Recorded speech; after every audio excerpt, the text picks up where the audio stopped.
김용 민주연구원 부원장이 불법 정치자금을 건네받은 혐의로 구속되면서 이 대표가 최대 정치적 위기에 몰리게 됐습니다. 여야는 각각 기자간담회를 여는 등 공방을 이어가고 있는데요.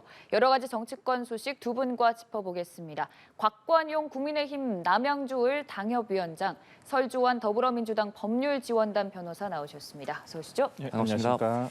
네, 참 이재명 대표를 둘러싼 여야 대치가 점점 더 격화하는 상황인데 일단 민주당 이재명 대표는 대장동 특검을 요구한 상황이고 여기에 대해서 민주당이 다음 주 화요일 대통령 시정연설 전까지 좀 수용할지 말지에 대한 입장을 밝혀달라고 요구를 한 상황이거든요. 어떻게 좀 답변이 나올까요? 예, 말씀하신 대로 그 민주당에서는 일종의 정치적 보이콧을 선언한 겁니다.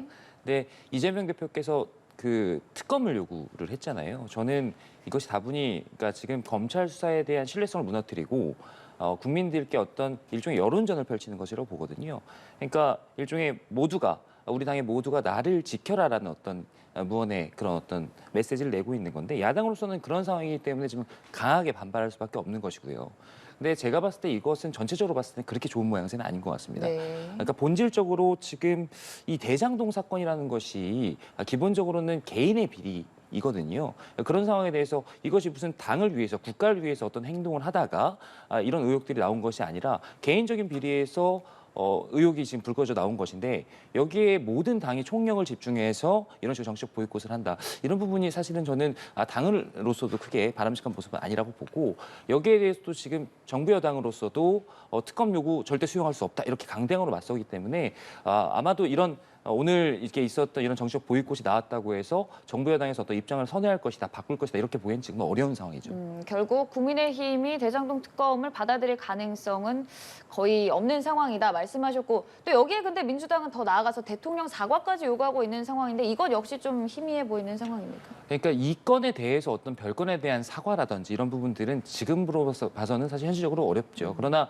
결국은 저는 이 장기적으로 갔을 때 이런 강대강 대치가 지금 산적한 어떤 현안들이나 그리고 이 국감 이후에 이제 정기국회로 넘어가는 시점에서 계속해서 이렇게 강대강 대치가 이어진다면 여러 가지로 어려운 상황이 되지 않겠습니까? 그래서 포용적으로 한 번은 풀어야 될 모멘텀이 오긴 할 것이다. 그러나 지금 이 건에 대해서는 저는 당분간 이런 강대강 대치가 어떤 해결책을 맞기가 좀 난망해 보인다라고 말씀드리고 싶습니다. 자, 민주당이 주장하는 대장동 특검 그리고 대통령의 사과 모두 다 조금 그렇게 이루어질 가능성은 적어 보이는 상황이라는 점 말씀해 주셨습니다. 뭐 현실적으로는 아직까지는 조금 힘들다고 봅니다. 그렇지만은 민주당으로서는 아직까지 특검 카드가 저는 아예 무산됐다라고 저는 보지는 않습니다. 예, 뭐 국민의힘과 대통령실에서 오늘 뭐 부정적인 반응을 내놓은 것은 사실이 있지만은 민주당으로서는 이 사건과 관련해서 현재 검찰의 수사가 과연 정책 중립성과 공정성을 가지고 있는지 어떠한 꼭 이 건뿐만 아니라 지금 윤석열 정부 들어서서 이어지고 있는 어떤 전 정권에 대한 수사, 그다음에 지금 이재명 당 대표의 측근에 대한 수사 이런 것들과 비교해 보았을 때 어떠한 뭐 지금 국민의힘 윤석열 대통령과 관련된 의혹들, 세간의 의혹들에 대한 수사들은 전혀 이루어지고 있지 않다라는 전반적인 어찌 보면 검찰의 불공정성 이런 부분에 대해서 이번 건이라도 대장동 건에 대해서라도 어찌 보면 국민적 궁금을 어떠한 의혹을 해소할 필요는 있다. 왜 그러냐면 어찌 보면 지난 대선에서 가장 큰 화두가 되었던 내용이 대장동이었음에도 불구하고 지금 실체적으로는 이것이 어떻게 뭐 대장동 사건에 대해서 의혹이 풀린 것은 아니라고 볼 수 있거든요. 그렇다고 해서 검찰이 지금 대장동 기소를 한 예를 들어서 그 뭐 대장동 사임 그 일당이라고 하는 사람들에 대한 것만 할 것이냐 이 부분에 대해서는 민주당으로서는 받아들이기가 어렵다라는 것이고요. 이런 부분에 대해서 민주당으로서는 당연히 특검을 제시할 수 있고 특검 카드가 저는 오늘까지는 일단은 뭐 국민의힘이나 대통령실에서는 거부를 했지만은 저는 아직까지는 살아있는 카드라고 생각을 하고요. 이 부분은 정치적인 해결이라든지 어떤 여론이라든지 이런 걸 지켜본 다음에 가능할 수도 있지 않을까라는 생각을 해봅니다. 아직까지 대장동 특검에 대한 카드는 좀 남아있다. 그리고 앞서서도 좀 합의에 이를 수 있는 모멘텀이 앞으로 한 번쯤은 있을 것이라고 하셨던 만큼 앞으로 좀 어떻게 전개가 될까요? 저는 이게 특검과 관련해가지고 어떤 모멘텀을 말씀드린 건 아니고 그러니까 이후에 이 모든 사건들이 어떤 실체적 진실이 밝혀진 이후에 정부 여당이 먼저 나서 손을 내미는 어떤 협치의 그런 모습들에 대한 물꼬를 말씀드린 거고요. 네. 저는 여전히 특검 자체가 지금 현실적으로 실행되기가 가능성이 높지 않다라고 봅니다. 그러니까 절차적으로 이게 개별 특검으로 가게 된다면 지금 현재 법사위 구도상 이것을 통과시킬 때 그 법사위 상정 자체가 지금 어려운 상황인데다가 패스트트랙으로 추진하려고 해도 어쨌든 지금 수가 모자란 상황이고, 근데 지금 최근에 민주당에서 주장하고 있는 상설특검의 경우면 네. 사실은 대통령의 거부권 행사라든지 이런 국회의 문턱을 넘는 게 가능하긴 하거든요. 그러나 저는 여전히 여기에도 어떤 국민적인 여론에 대한 정치적 부담이 있을 것이라고 봅니다. 왜냐하면 지금 야당의 대표가 이렇게 정치 탄압이다 핍박을 받는다라고 얘기를 하고 있고 모든 당이 나서서 이렇게 공세를 막아내고 있잖아요. 그런 부분에 대해서 지금 야당이 다수당을 차지하고 있다고 해서 이런 상설특검을 무리하게 밀어붙여서 우리 힘으로 막아내겠다 이렇게 하는 것 자체가 사실 이 지금 이재명 대표에 대한 이 의혹 자체에 대해서 국민들께서 여러모로 궁금해하고 있는 이런 상황이고 검찰의 수사가 막 이루어지고 있는데 이것을 과연 야당에서 이렇게 일방적으로 추진한다고 했을 때 거기에 대해서 얼마나 광범위한 동의를 얻을 수 있겠느냐 이런 측면에서 상설특검으로 가려고 해도 아마 정치적 부담이 있을 것이다 그렇게 보고 있습니다. 일단 위원장께서는 대장동 특검에 대해서는 좀 선을 그으셨는데 이런 상황이다 보니 민주당도 특검법안 개정안 추진하고 있습니다. 이게 좀 근데 현실적으로 이루어질 가능성이 높을까요? 어찌 되었든 간에 이번 주에 한번 제정을 네. 개별 특검법이든지 상설 특검법이든지 아마 지금 고민을 해서 아마 추진을 할 것은 같아요. 그렇지만은 이것을 지금 접을 수는 없는 이유가 앞으로에 펼쳐질 정치 상황이라든지 특히 예산결산이라든지 정부조직법이라든지 이런 여권에서 야당의 어찌 보면 협조가 필요한 사항들이 네. 있거든요. 저는 그 부분에서 정치적 해결점이 나올 수도 있다고 보고요. 뭐 안 된다고 한다면 민주당으로서도 정부 여당의 어떠한 정부 개편안이라든지 예산 결산에 대해서도 협조를 하기가 참 힘든 상황이지 않을까라는 생각을 해봅니다. 결국 앞으로 예산안을 꾸려나가는 데 있어서 다수당인 민주당의 협조 없이는 전국을 이끌어 나갈 수 없기 때문에 이 특검법과 관련된 부분에 있어서도 합의를 좀 이룩해낼 것이라는 전망 동의하시는지? 일정 부분 동의하는 측면이 있습니다. 그러니까 이게 어쨌든 정치적인 해법이 필요한 상황이고요. 네. 그러나 이제 여전히 본질적으로 봤을 때 이 이재명 대표에 대한 이 수사에 관련된 건들, 최근에 이 논란과 관련해서 강대강 대치가 이루어지는 것과는 별개로 원래 지금 이 윤석열 정부가 들어왔을 때 이렇게 아주 극한 대립이 이루어질 것이다라는 것들은 모두 다 예견됐던 상황입니다. 그렇기 때문에 지금 이 이재명 대표의 건과 별개로 해서 어쨌든 대통령 그리고 정부 여당의 어떤 유화적인 제스처, 그럼 결국은 모든 정치적인 책임은 우선적으로 정부 여당에 있는 것이기 때문에 먼저 화해를 하고 포용하려는 그런 제스처와 그런 어떤 스탠스는 본질적으로 필요하다라는 말씀 정도로 드리고 싶습니다. 네, 결국에 조금 시간이 흐르면 지금보다는 진척된 모습들이 나올 수 있을 것이다라는 점을 두 분 모두 시사해 주셨는데 사실 이번 모든 사안의 시초가 됐던 어찌 보면은 김용 부원장을 둘러싼 검찰의 수사 지금은 일단 구속까지 된 상황이고 오늘 구속 후 첫 조사가 이루어지고 있습니다. 일단 이번 사안의 핵심은 뭔지 좀 수사 부분에 있어서 짚어본다면. 일단은 지금 검찰의 구속 기간이 20일이거든요. 네. 최장 20일까지 갈 수가 있는데 이제 앞으로 20일 동안 검찰이 얼마만큼 혐의 입증을 할 것인가. 좀 그 오후에 나온 기사를 보더라도 지금 구속영장 발부에서 어떤 혐의 사실에 대한 소명이라는 것은 문구가 빠져 있다라고 해요. 그러니까 증거 인멸의 우려가 있기 때문에 영장 발부가 됐다라고 한다면, 그러니까 검찰로서는 지금 뭐 나머지 사람들, 뭐 유동규, 정영학, 뭐 예를 들어서 뭐 남욱 이런 사람 그리고 뭐 그것을 돈을 뭐 건네줬다고 하는 뭐 이모 씨 이런 부분에 대한 아마 진술이라든지 어떤 물적 증거, 장소라든지 이런 부분에 대해서는 어느 정도 체포영장에 설치가 돼 있듯이 어느 정도는 구체화 돼 있을 수 있다고 볼 수 있어요. 네. 하지만 이것이 지금 김용은 부인하고 있지 않습니까? 네. 김용 부원장은. 그렇기 때문에 김용에게 이것이 전달이 됐느냐 안 됐느냐. 왜냐하면 이게 계좌이체나 이런 게 된 게 아니잖아요. 수표로 준 것도 아니고 다 현금이란 말이죠. 그러면 이걸 받았느냐 안 받았느냐 이런 부분에 대해서도 뭐 김용 측에서도 이런 검찰에서 제시를 한 수사 어떤 증거에 대해서 반박을 해야 되겠죠. 그 시간에 자신의 알리바이라든지 그 시간에 자기가 받지 않았다라는 부분에 대해서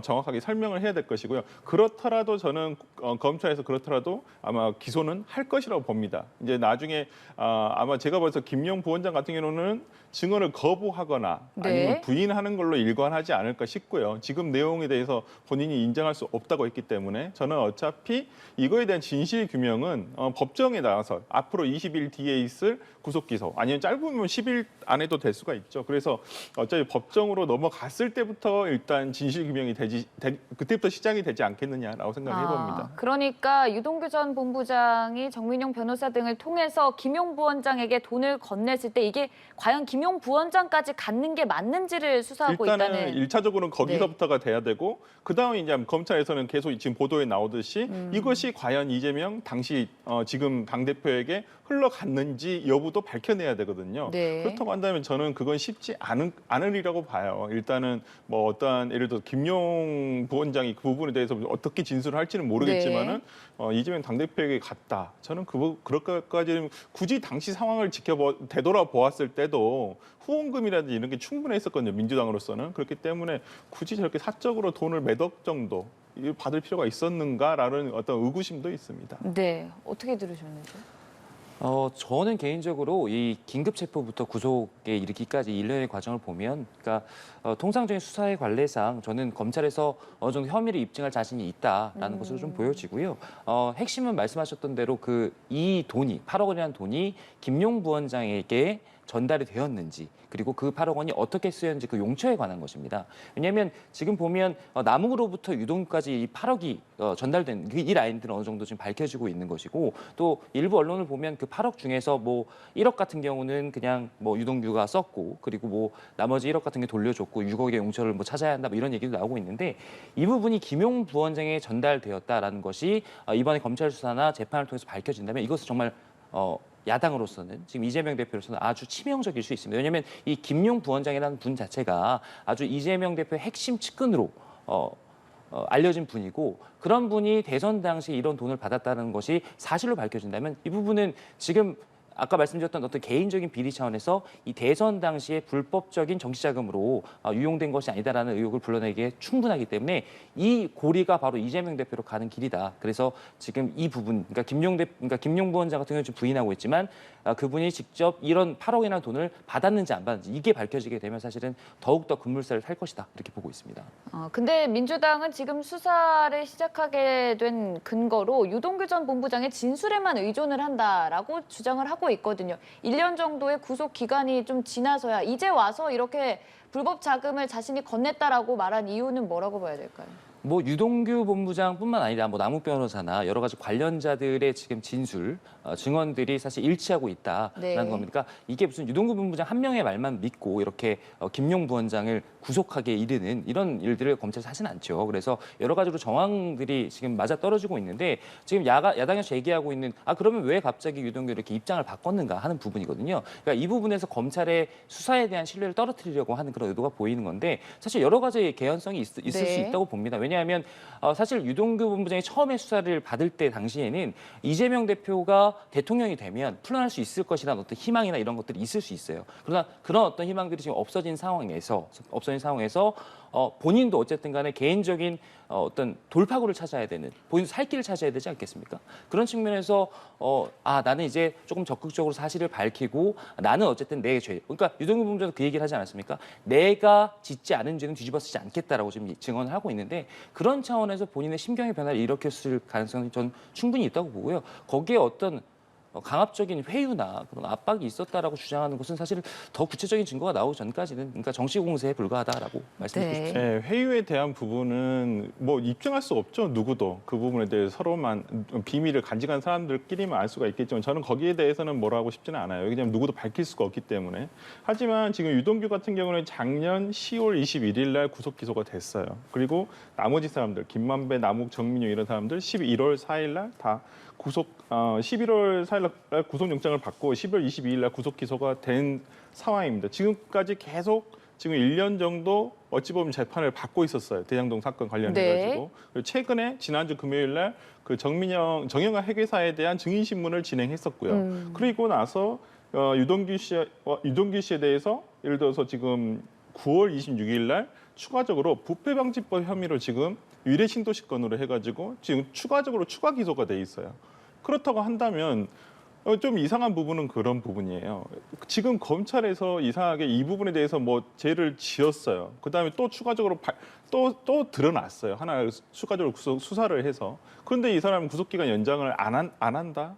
저는 그 부분 이해되지 않아요. 그리고 위례신도시 건으로 부패방지법으로 지금 돈을 받았다 했는데 공무원이 위례신도시 개발건에 대해서 사업자에게 돈을 받았다는 거예요. 그 부분은 뇌물이 돼야 정상이에요. 기본적으로는. 근데 왜 이게 부패방지법으로 갔는지 이해할 수가 없다는 부분이에요. 물론 그건 검찰에서 판단할 문제라고 봐요. 뭐 제가 어떤 기록을 다 본 것이 아니기 때문에 뭐라고 단정지어서 얘기하기는 좀 어렵습니다만은 이 부분에 대해서 이런 부분에 대해서 민주당에서는 왜 그것이 일반적인 사건하고는 틀린가라는 생각을 하고 있거든요. 그리고 지금 유동규 씨가 나와서 어떤 신경의 변화가 있어서 그런지는 모르겠습니다만은 나와서 오히려 언론 플레이를 하고 있거든요. 굉장히 정말 적극적으로.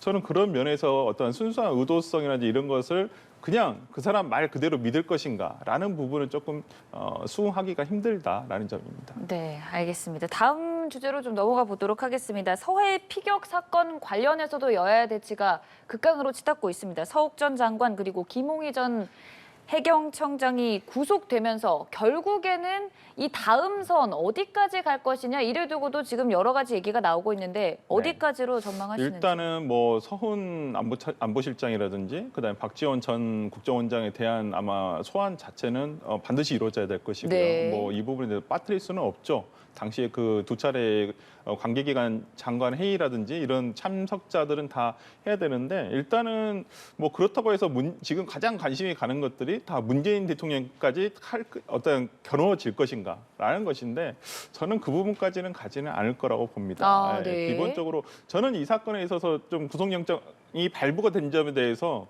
조금 이해되지 않은 면이 있어요. 네. 아니면 저희가 일반 보도되지 않은 다른 사실관계가 있는 것인지 어떤 삭제라든지 이런 부분에 있어서 그냥 그런 분 약간 뭐 증거인멸의 우려라든지 이런 부분들이 좀 납득되지 않은 부분은 있어요. 그렇지만은 뭐 우리가 모르는 사실이 있을 수도 있고 일단 영장이 발부되었기 때문에 이제 수사가 진행되리라 보고요. 그런 점에서 뭐 첨예하게 아마 저는 이건 법리적인 싸움이 될 것 같아요. 왜냐하면 증거 자체는 증거라든지 기존에 어떤 삭제했다라는 내용 자체는 이미 다 확보가 돼 있거든요. 그렇다고 한다면 이 삭제가 과연 어떤 폐기를 한 것인지 숨기려고 한 것인지 아니면 어떤 그러니까 여러 사람이 보지 못하게 다른 관계기관에서 보지 못하게끔 열람 제한을 한 것인지 저는 이건 법리적인 판단이 필요하다고 보고요. 네. 어찌 되었건 간에 지금 전 해경청장과 어떤 전 장관 국방장관이 아마 그 구속이 됐기 때문에 조만간에 일단 서훈 실장과 그다음에 박지원 전 국정원장에 대한 소환 조사는 무조건 필요하다고 보고 문재인 대통령까지 왜 향하지 않느냐라고 말씀을 드린 이유는 저번 감사원의 어떤 보도자료를 보더라도 거기에는 문재인 대통령이 빠져 있어요. 네. 그 내용 자체에. 그렇기 때문에 저는 이것이 그 장관 회의에서 있었던 사람들에 대한 어떤 죄를 물을 것인가 말 것인가 저는 그렇게 보고 있습니다. 그럼 조사 역시도 문 전 대통령까지는 서면 조사까지는 하리라고 볼 수도 있겠지만은 그것도 저는 꼭 필요한가라는 생각이 좀 듭니다. 그 윗선을 향한 수사 문 전 대통령까지 향하지는 않을 것이라는 전망을 좀 내주셨는데 같은 생각이신지 궁금합니다. 저는 일단 지금 이 사건의 핵심 자체가 국가가 억울하게 돌아가신 국민의 명예에 관한 그 정보를 의도적으로 은폐하거나 왜곡했는가에 관련된 것이기 때문에 당시에 안보와 정보 라인의 고위직을 수사하는 것은 불가피하다라는 입장에 동의합니다. 그리고 쟁점이 되고 있는 이런 수사나 그 조사들이 문재인 전 대통령까지 갈 것이냐 이 부분에 대한 부분이 이제 많은 분들이 우려를 하고 계신데 저는 바라기로 사실 그렇지 않기를 바라고 있습니다. 네. 그러니까 이 부분에 대해서 어디까지 그 수사의 칼끝이 미칠지는 사실은 지금으로서는 누구도 예단하기 어려운데 저는 최근에 지금 상황을 보면서 너무 걱정스러운 점이 네. 이러다가 대한민국이 정말 반쪽으로 쫓겨질 수도 있겠다. 그러니까 저희 여기 이제 스튜디오 주변에 있는 곳에서 이제 이루어지고 있는 양쪽의 맞불 집회 이런 것들을 보면서 정말 지금도 강대강 대치가 이렇게 이루어지고 정말 그렇다 보니까 정치적으로 해야 될 얘기들을 못 하고 있는 이런 상황인데 이런 것들을 의도적으로 그러니까 저도 물론 정무여당 소속이지만 야당의 아주 주요 인사 그리고 존경을 받는 그런 인사에까지 만약에 의도적으로 이게 정말 필요하다면 모르겠지만 의도적으로 그런 수사들이 이루어진다는 인상을 줬을 때 정말 그때의 갈등은 불보듯 뻔하기 때문에 그렇지 않기를 저는 개인적으로 좀 바라고 있습니다. 네, 이번 사안이 다음 주 국정감사에서도 또 첨예하게 대립 지점으로 작용이 될 것 같은데 오늘 관련해서 곽관용 국민의힘 남양주을 당협위원장 그리고 설주환 더불어민주당 법률지원단 변호사와 함께 얘기 나눠봤습니다. 고맙습니다. 고맙습니다.